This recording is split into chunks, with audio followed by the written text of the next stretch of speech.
and welcome to another edition to Motivational Sundays with Kevin and Friends. The show was originally created to take one or more than 300 motivational quotes I created for the contents of my books. With over 40 years of studying human behavior, I was always curious. I wonder how the same quote landed with other people. Are they just words that lay there on a page, or were there conversations to be had? So, with that said, I pulled aside some of my good friends, Curtis Battles, Denise Lopes, the voice of our show, Otis Spencer, and another educator, Anne Marie, and said, you know something, let's do something with this. So, every Sunday, we meet at 9 a.m. Eastern Standard Time.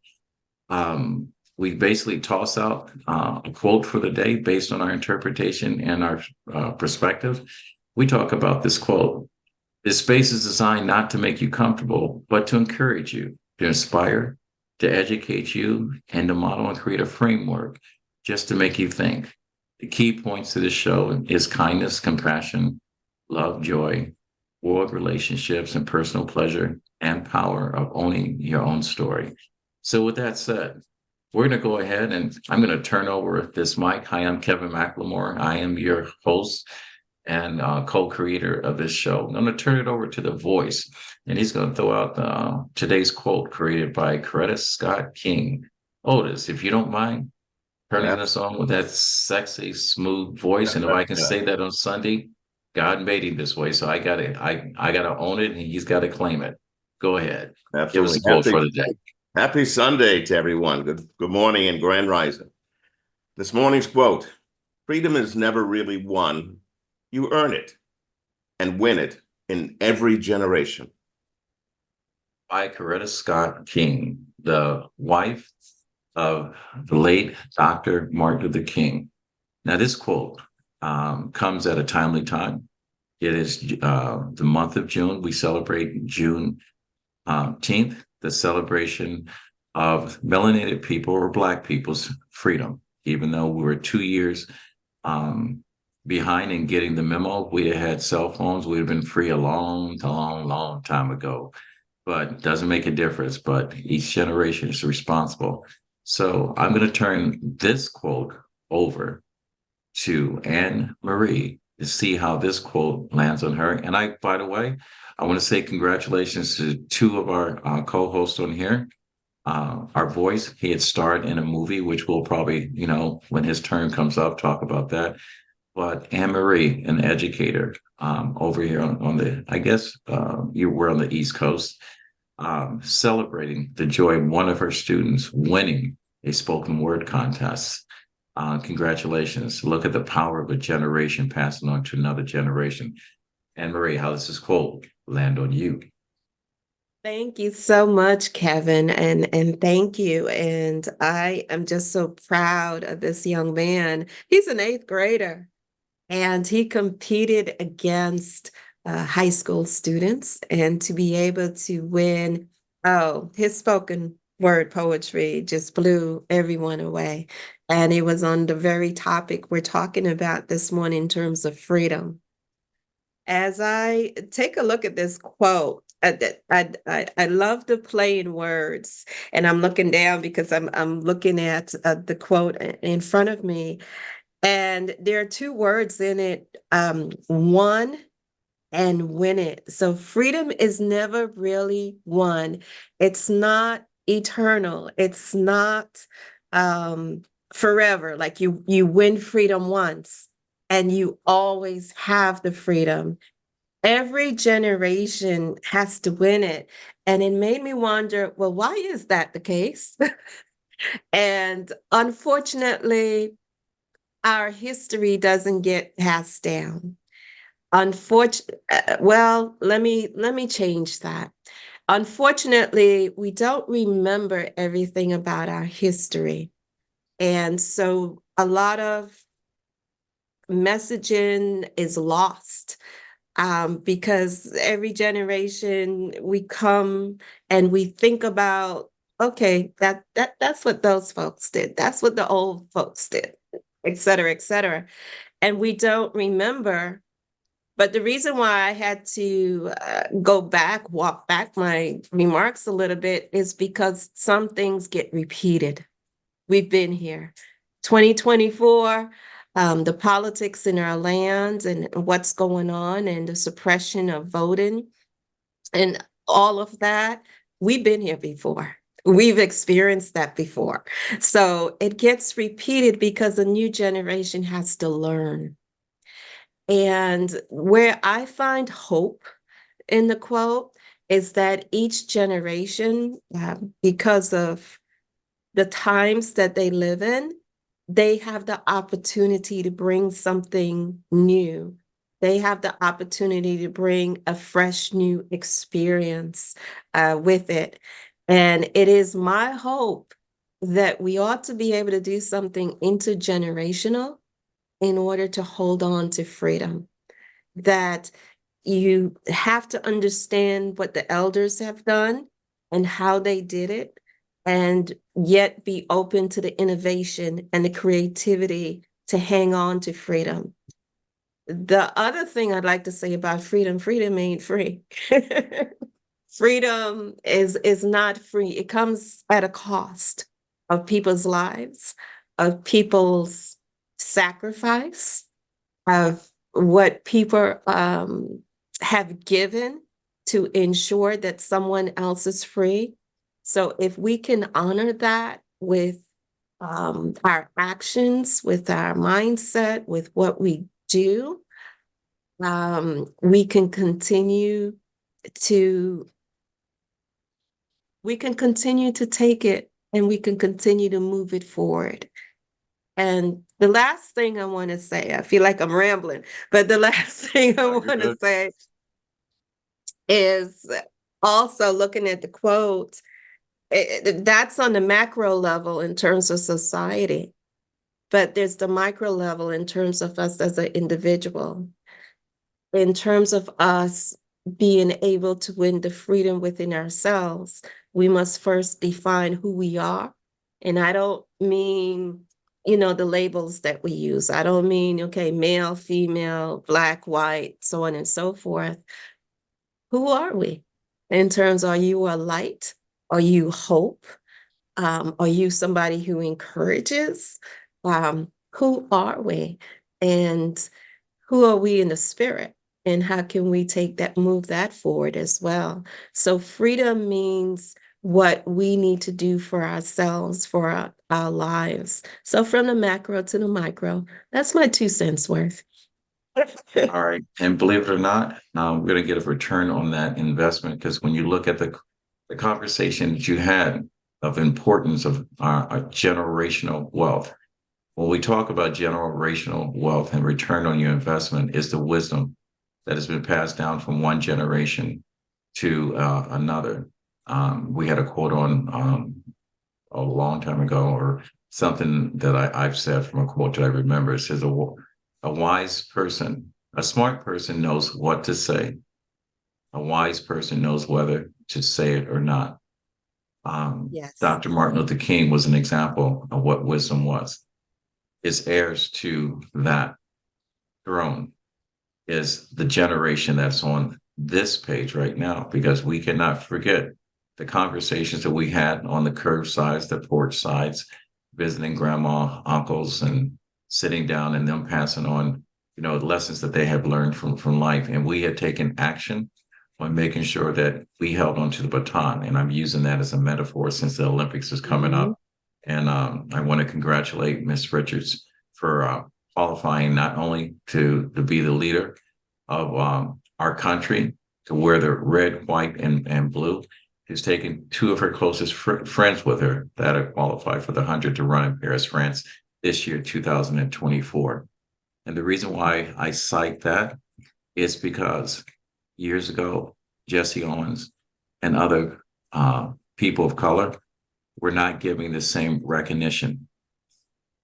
4 years ago, Miss Richards was denied an opportunity, even though she was the fastest woman on earth, to compete and represent her country, because her country turned on her. And when I say the quote that a wise person, a smart person knows what to say, a wise person knows whether to say it or not, Miss Richards said for the next 3 years, she's going to let her actions be her Speak. voice and let it speak Yes. for herself. So, with that said, freedom is won, and the next generation is responsible for earning it. And that's how we win, our young people. And you cited the fact that we're in a cluster, something when our politics. And I've always said we need to stop voting in our grandfathers in order to um, change the world of young people. We're here to be the benefactors of what the young people bring to us. And so, with that said, I'm going to turn the mic over to someone that's a lot wiser than I am. A man that not only his letters in his name are the first quarter of the alphabet, Mr. CB. We're going to see how this quote lands on you, sir. Curtis Battles. Talk about what Coretta Scott King in your interpretation or perspective on this quote. Well, good morning, everybody. I'm so happy to see all the smiling faces, all the positive energy emanating right through my little Zoom screens here today. So I'm going to take this back and build on what Anne Marie said about what our elders tell us and the pieces that go. So in my family, on my mother's side, we've been able to trace back the family to when they were to slavery days back in the 1800s. And so there were three brothers.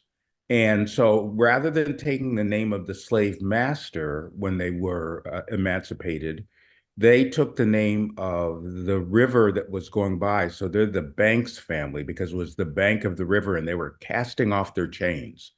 So we have been able to keep that up and add on to it along the line. And, so ancestry helps make it a little bit easier. And you can find notes of when people were married and all along the way. But I'd say, and not but, it gives you so much hope when you hear the stories of how many people in the family were the first to be in their particular places, the first to um, integrate a school, the first to go to a STEAM university, the first to get master's degrees. And all that has built upon where my family is today. I can see in my daughter that direct line of how important education is and how you have to always outplay and outperform those around you. And we always have said to her, you can be anything that you want to be. You can do anything that you want to do. And she has taken that to heart, whether it's when she's playing music or whether she's has gotten now her first permanent job. And is having a fabulous time doing that. And she passes that along because she brings this really positive spirit every day. She doesn't, in some ways, we are able to pass along the history and all, but she's not shackled by it. She doesn't go, oh my God, I can't do this today because way back 50 years ago, somebody didn't allow me to do it. And what has been interesting, the other crossover for me is I'm actually reading the book by Martin Luther King's personal lawyer and speechwriter. And so I've just gone through, this is Clarence, I think it's Clarence Jones. And I just was going through in the last week, the portion about the March on Washington speech and some of the things that happened behind the scenes and how they had no idea that it's going to be about the dream and how he went and actually got it copyrighted at that last moment before Martin went up on the stage and what the whole environment was around there. And what does that tell us from 50 years ago or so about what we need to do now in this day and age and what we need to do going forward? So it's hopefully not too rambling, but I think that it also says the best is yet to come. If we enter each day with a positive attitude about what we can do, rather than looking back and saying, oh my God, look what they've done to me, it's so unfair. It may be unfair, but nobody said life was going to be fair. That doesn't mean that we cannot do our best lift up those around us who may not be feeling that. And I try to work with young folk in a different capacity than our educators, but in terms of mentoring and in terms of saying, let me open up the world so what you can see is a bigger picture. You know, whether that's in the arts, whether that's learning about medicine, whether that's going to the criminal justice system, understanding how you can work on the right side of the law and not be in the jail. It's all about being able to see where you are and pass it on.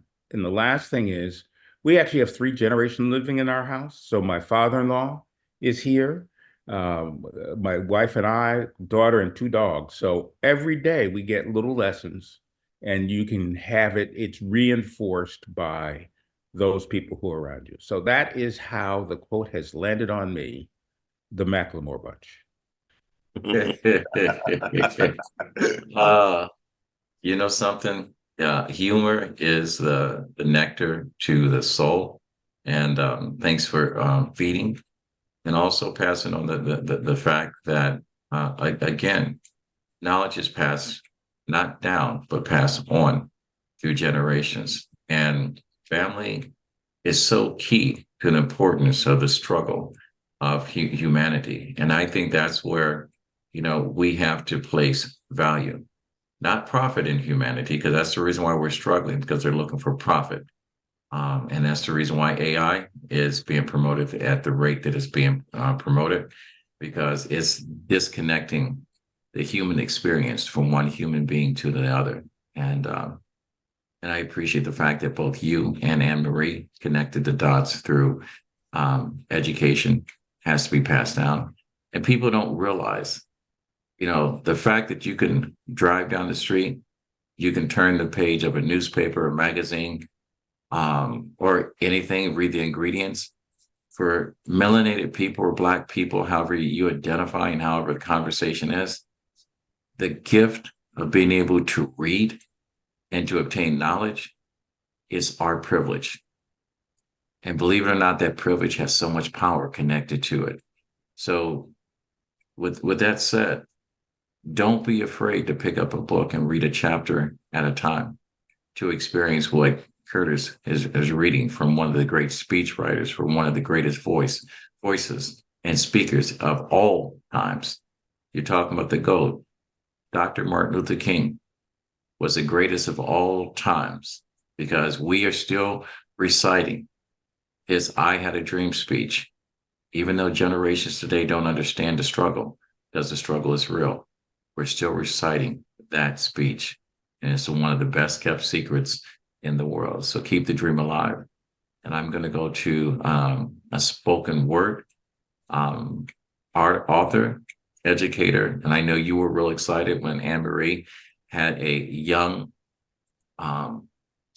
champion come along, 8th grader, toppling over. By the way, Anne Marie, you didn't say his name. You got to give him some love. What is his first name? Oh, Sazi Murray. He is a light. All right. Oh, Sazi. Asazi, congratulations. Denise Lopes, educator, freedom fighter. I'm going to say she's an activist for educating our young minds, but she's also an author and a spoken word author. I'm going to ask Otis before Denise goes ahead and gets her interpretation, her perspectives on this quote. For listeners, Otis, with that silky, smooth voice of yours, will you give us that speech and put some stank on it this time? Freedom is never really won. You earn it and win it in every generation. Yes, sir. And that's the truth to be told. Denise. For me, I have a different take on this. I like the fact that Anne Marie, you guys said about like family, keeping the generations known, like pass it on. For me, I see that some of the new generation don't know what happened, or they try to forget, or they try not to know, because I figured that a lot of them don't know the struggle, and they still taking it for granted. The new generation don't know like how hard it was. Like some of them are in the school, they don't know before they couldn't be in the school with white people. They couldn't go to the restaurants. They could not even drink water, use the bathroom. And for me, one thing that strikes me that I really don't like is the N word. That's what we were called. And the other day I was listening to this poet, and the name of his poem was the N word, but he said, I'd rather be called by my name because my ancestors, that's what they were called. It was something that was degrading and inferior, making them. So for me, when I see people using that word, doing stuff like, I don't know, they're not honoring ancestors. They're not honoring like how hard they worked for us to be here, like to go to school. And I think it starts at home. Like we need to start educating a new generation because I feel like we're losing something. We're losing that part of we still have a dream. Like losing that part, yeah, that we belong here, that we fought to be here. Like our ancestors did that. And for me, as an educator, I see a lot of the students take that for granted. Even the parents, they don't even realize how important it is to be at a school. They could talk to a principal, to a white principal, that their children are going to a school where they getting almost the equal education, because education is still not equal, even if we not if we segregate it, it's still not the same. And for me, that's what I try to encourage my student. I talk about it, like I talk about history, especially when it comes to a Black History Month, but every day I'm giving them a quote from a person that was important in the fight for us to be here. And I think parents should be doing much, much better with the new generation, because I feel like they don't care. Like education is becoming not important. And for us, education is power. It's something that we could use to encourage the new generation that's going to come after, and something to empower ourselves and to speak up and to look for when we see somebody not being treated right, when we see like kids not getting the education they're supposed to. Um, so it saddens me because I feel like the parents, I don't know if they're young parents too, because I have a lot of young parents. I don't know if their parents did not teach them, so how are they going to teach what they were not taught? So, um, and that part, I still feel that there's a dream. We still have a dream. We still can do better. It starts from home. And I love how Karen said, like, my daughter, she knows and she works for that. She knows because she has the 3 generation at home. And that's something that every family should have. And that is so true. You had so many value points that we need to validate. Change is hard. And in order to change, we take a chance of being criticized, condemned, ostracized, or sometimes even accepted. When you said the power of the N word, we should release the power, because every single time we talk about our advantages and our disadvantages, and we use the N word as a term of endearment towards another like person, we empower the system that has been placed against us, because now we're trying to embrace a conversation that we weren't part of. We don't want to talk about our history, but we can't forget about the history. So we have to talk about our history. We have to talk about, if we pull back the layers of each one of our family members, and I can say that between 4 and 5 generations of pulling back, there is a person that was shackled to their freedom. And their freedom was only a dream until somehow Juneteenth came around and those shackles were released. The struggle is real. And I agree with you, Denise. The N word should not be a word of endearment. And for those young people that are starting lives before they have lives of their own, you have to understand, take the wisdom from old people and don't look at it as criticism. Don't look at it as condemnation. Look at it as education. Again, we have the privilege. There's 107 historically Black colleges, and every single year, our top champions, both male and female, stand in line waiting to be accepted by a university that will only celebrate them on Friday or Saturday nights, but 4 years after the election ends, will vote against your freedom. I commend Deion Sanders for setting the bar high for our young Black men that are playing the game of football, but he's setting them up for the game of life on how to be men, how to be responsible to their community, how to be respectful to their mothers, their sisters, the girlfriends, the wives to be, and the children that they're bringing into the world. So I appreciate you bringing up a conversation necessary that needs to be had. I think we should bury the N word, but turn the pages to the history and understand that we are not the N word. We're not slaves anymore. We're Curtis. We're Anne Marie, Otis. We're Naheem, Denise, Larnez, Emmanuel, Ife. We are people, and people make humanity. And so, with that said, I'm going to get off my tirade a little bit from here, and I'm going to turn it over to the voice of our show and find out what his take is on this. And again, Otis, I want to congratulate you on your role. You can talk about your movie before we got this quote, because the reason why we're even having this show is because Coretta Scott King, without your husband, we would not be able to have this conversation freely. We would be sneaking in the back rooms or whatever and recording this underground. And look at us now, Black people talking about conversations that most people don't want to have. All right, Otis, how you doing? I'm doing good. Well, how it landed on me, one of the things I wrote down, if you're captive, yeah, you do need to fight for your freedom or try to escape. And with that thought, then Harriet Tubman came up on my mind. She was a slave. She had to go out there and escape, and went back to try to save others to gain their freedom through the Underground Railroad. And if you're a young person, you need to earn your freedom. You need to do the right thing. Respect your parents. Do what they tell you to do. It's for a reason. And you'll earn your freedom to do more things, to gain more things, to be able to travel, do more. Know the difference between right and wrong. Because when you don't, what happens? You get into trouble. You get incarcerated. You don't want that. And then you also need to have your financial freedom. Get out there, find a job, find something that you enjoy doing. If it is $5, $10 a week, put it away. Save for the future, because tomorrow's not always promised, but do the best you can. And that's how it landed on me. Words spoken by a true king, a true leader. And again, congratulations on your co-starring role in your new movie. You want to say something about that real quick before I wrap up the show? Absolutely. There was a film called Like Me, and I played the dad of a Washington family, and my daughter was coming home for the first time to bring home her boyfriend.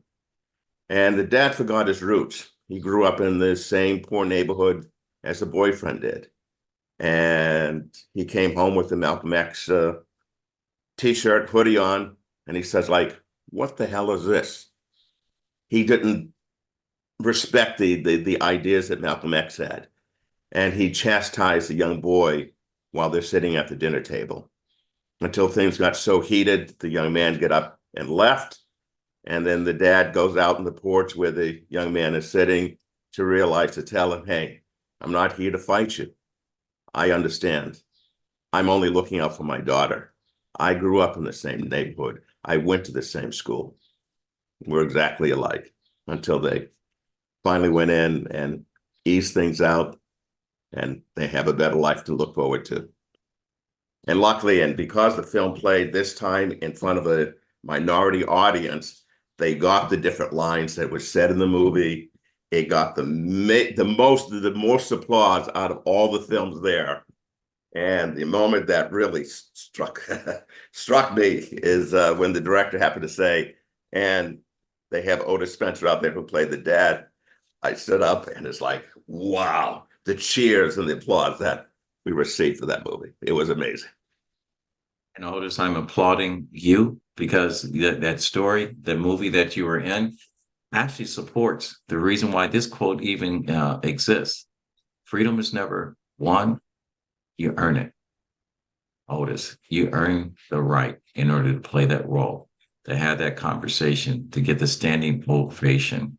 The generation that put their hands together is someone that you poured knowledge into. A lot of us walk around thinking our cup is half full. But when they stand next to people like yourself, Denise, Curtis, and Marie, their cup is full and flowing over. All right, because we keep pouring into it. This show is all about pouring knowledge into people. You know, education is not designed to make you comfortable. I say this all the time. It's designed to make you think. And if you say something and you do something or you stand for something that makes people think instead of defending a position they don't have, you've accomplished what Dr. Martin Luther King and what Coretta Scott King was trying to say in this speech. So when I look back at this quote, freedom is never won. You earn it and win it with every generation. I look at it as the struggle is never ending. It is a never ending process. I think when she wrote this quote, I believe she was reflecting on her husband's life and his work and was saddened when she listened to or witnessed this new generation of people are not understanding the struggles of the civil rights movement. I think this quote was her way of saying to these young people to pick up the mantle and start to carrying on his life's work to a generation from a generation that came before them. Saying not to be complacent, but to understand that you cannot control racism. It's an emotion that is technically out of control. It is real to believe that this world will never, ever be united, will never be a place for everyone to be perfectly happy, holding hands and loving on each other. For this generation to stop fighting with each other and join the fight to change. Change for a better life. Create a system of truth and hope. If you have read any of the history books, you know that freedom really isn't free. As Anne-Marie said it, as Curtis said it, as Otis said it, and Denise said it, there's always going to be a price to pay. It could be with your life. It could be with your job position. It could be in a relationship that you take a position. It could be in the position you stand in line when you cast your vote. This quote for me is a reminder, the quest for justice will always need disciples and warriors. This is how this quote landed on me. So with that said, we meet every Sunday at 9 a.m. Eastern Standard Time. We're probably the only podcast that allows new people to come in and join and give their 2 cents based on their interpretations. If you go to RMK Production and our YouTube page, you have an option to subscribe or to follow or even share. If you go to our Facebook page, Kevin McLemore or RMK Productions on Facebook, you can get the link to this podcast and you can join us. Remember, when you come in, we're only looking for positive energy. We're not looking for drama. I'll remind the one individual that showed up when we opened the door to it. He showed up with his computer while he was using the bathroom. It wasn't funny. It was a poor reflection on the generation that you represent. So I'm going to say to you, shame on you. You're smarter than that. We meet every Sunday, 9 a.m. Eastern Standard Time. Every week, someone brings in a quote based on their interpretation or their perspectives. We talk based on what we understand. You know, what I've learned today, these words don't just lay there on a page. They're conversations that definitely need to be had. I want to thank everyone for tuning in. I want to thank my co-hosts, Anne-Marie, Curtis, Denise, Otis, the voice of our show, for always having my back. This is not my show. This is our show. This is a family show. And I want to thank my listeners for tuning in and sharing. And we hit the 6K mark when it comes to subscribers. I've always said the people that I surround myself with are like-minded people. If you're the type of person that drives by an accident and stop to help, then I'd like for you to subscribe, because that's the type of people I want to surround myself with, people that have a high call to action. So with that said, my grandfather always said, when you get to the point that you can help someone else, it is your duty to do so. He also said, reach one, teach one. And Otis, I'm throwing the ball your way. So with that said, we what? We fade to black. And we are out, ladies and gentlemen. Until next week. Thank you. Thank you. Thank you.